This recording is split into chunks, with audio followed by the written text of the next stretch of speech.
Hello to everyone. देखिए आज का जो क्वेश्चन है, जो कल क्वेश्चन था एच फॉर्म में जो आपको डिस्टेंस फाइंड करनी थी, दैट मीन्स हाइट फाइंड करने से रिलेटेड था, तो उसी बेस का ये क्वेश्चन है कि the angle of elevation of a cloud from a point 60 metre above a lake. देखिए यहाँ पे आपके पास में मेन वर्ड है एंगल ऑफ एलिवेशन है एक क्लाउड के साथ, और हाइट कितनी है 60 मीटर है above a lake. That means जो पॉइंट है, ये पॉइंट कहां पे आया हुआ है, अबव अ लेक है। दैट मीन्स यहाँ पे एक लेक का लेवल बना देते हैं अपन। मान लीजिए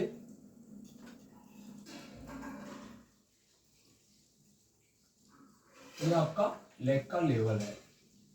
अब इससे 60 मीटर अबव, तो ये यहाँ पे आपके पास 60 मीटर अबव ए से बी एक पॉइंट है, ये इसके नीचे वाटर है।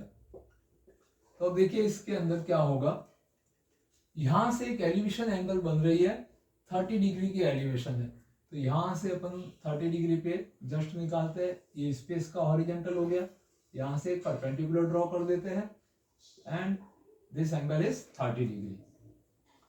Late this point is P Q and R. अब ये लेग का लेवल है, यहाँ पे पी पॉइंट पे आपका क्लाउड है। अब देखिए क्लाउड यहाँ पे होगा तो इसकी इमेज क्या होगी इन दिस वाटर एरिया, तो यहाँ पे इसकी इमेज जस्ट इसके नीचे लेट दिस पॉइंट, यहाँ पे अपने पास में पी डैश पॉइंट पे इसकी इमेज है, ये इसका ड्रॉ बना दिया अपन ने। अब नेक्स्ट लाइन में दे रहा है the angle of depression of its reflection. तो ये क्लाउड हो गया, इसका रिफ्लेक्शन यहाँ पे पड़ रहा है, क्लियर। इसी पॉइंट से इसका डिप्रेशन एंगल, तो डिप्रेशन के लिए आपको इस पॉइंट से मिला देते हैं, ये डिप्रेशन एंगल 60 डिग्री का है। यहां से आप एक और ट्रायंगल भी क्रिएट कर सकते हो चाहो तो इसको इस 60 डिग्री को यहाँ पे भी शिफ्ट कर सकते हैं या फिर इस पार्ट में भी सॉल्व कर सकते हैं। दोनों ट्रायंगल के अंदर ये अल्टरनेट एंगल होने से यहाँ से भी 60 डिग्री है, अपन इसी ट्रायंगल में इसको सॉल्व कर देंगे। अब इस पोजीशन के अंदर देखो अपने को क्या क्या करना है। Find the height of the cloud. That means ये आपका लेक है, इसके ऊपर क्लाउड की हाइट कितनी है, दैट मीन्स पी आर आपको फाइंड करना है। पी से आर है वो आपको फाइंड आउट करना है। यहाँ पे ए बी 60 है, तो आप मान के चलिए ये भी कितना होगा, ये 60 होगा। इसके ऊपर का पार्ट है, अपन इसको एच मीटर मान सकते हैं। This angle is right angle also, this one is right angle, और यहाँ पे भी ये राइट एंगल है। तो अब इस क्वेश्चन को समझते हैं कि ये आपके लेक है, इसके ऊपर 60 मीटर हाई एक पॉइंट ए है, और इस पॉइंट से किसी क्लाउड का एलिवेशन 30 डिग्री है। तो ये लेग का हॉरिजेंटल, इसके पैरेलल एक और हॉरिजेंटल मान लिया अपन ने ए क्यूब। दैट मीन्स जितना बी आर होगा, let the B R distance is X, तो ये भी कितना होगा एक्स ही होगा। ये 60 है तो इसकी ऑपोजिट साइड 60 होगी, और इसके ऊपर का पार्ट है इसको अपन h ले लेते हैं। That means upon h find करेंगे और h का जो वैल्यू आएगा उसमें 60 ऐड करेंगे, तो लेग से इस क्लाउड की हाइट अपने को मिल जाएगी। अब इसमें आपको मेन ये रहेगा कि r से p जो इमेज जो लेग का लेवल है, तो लेग यहाँ पे एज अ मिरर का काम करेगी, प्लेन मिरर का काम करेगी। तो प्लेन मिरर के अंदर रिफ्लेक्शन लॉ से अपन ने पढ़ा है कि लॉ ऑफ रिफ्लेक्शन, यहाँ पे अपन लिख सकते हैं कि लॉ ऑफ रिफ्लेक्शन P से R distance, that means mirror से ऑब्जेक्ट की डिस्टेंस इक्वल टू मिरर से इमेज की डिस्टेंस। तो यहाँ पे लिख सकते हैं कि P से R is equal to R से P डैश पोजीशन, ये दोनों इक्वल होती है। तो R से P डैश कितना हो जाएगा H प्लस 60, तो ये डिस्टेंस हो जाएगी आपके पास में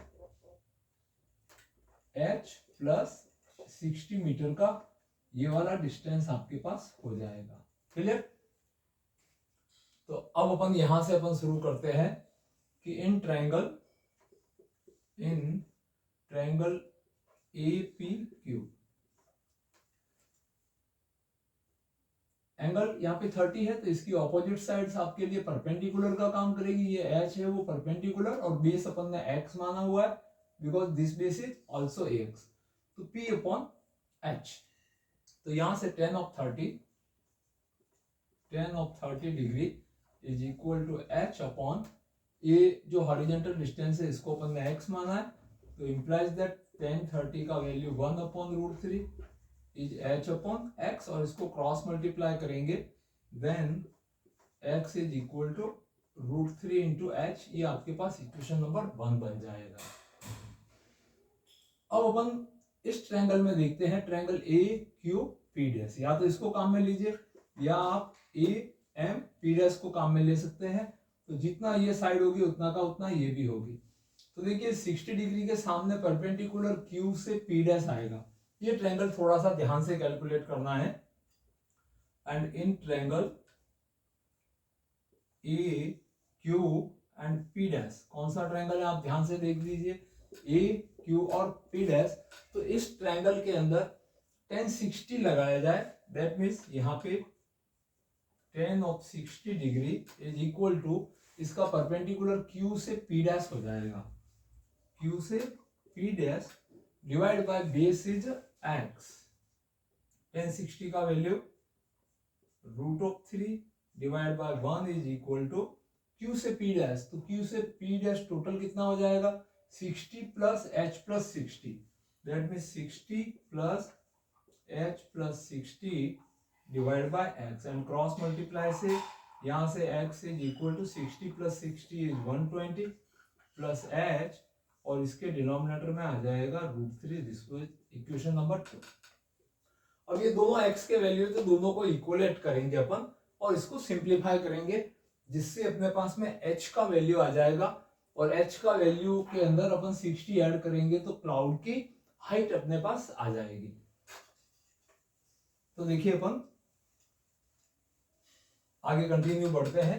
bye equation 1 and 2, by equation 1 and 2 x is equal to root 3h, और यहां से 120 प्लस h इसका डिनोमिनेटर में root 3 is equal to root 3h, cross multiply करेंगे तो 120 plus h is equal to root 3 multiply by root 3h, and is equal to 120 plus h is equal to 3h, और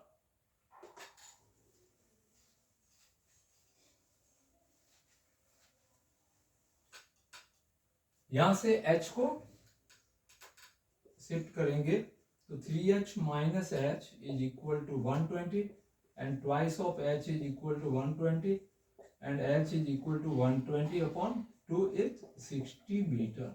that means इस h का वैल्यू 60 metre है।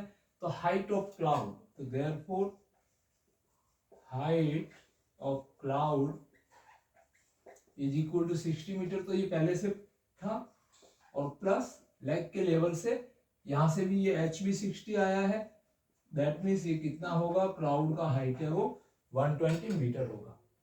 तो देखिए ये भी एक अच्छा क्वेश्चन था जिसको अपन ने आसानी से सिंप्लीफाई किया है, और इसी तरह से एग्जाम में आने वाले क्वेश्चन जानने समझने सीखने के लिए हाइट एंड डिस्टेंस के लिए चैनल को सब्सक्राइब नहीं किया तो सब्सक्राइब कर दीजिए, और अपने फ्रेंड को शेयर करिए, और आप आराम से इसमें समझ सकते हैं। Thank you watching this video.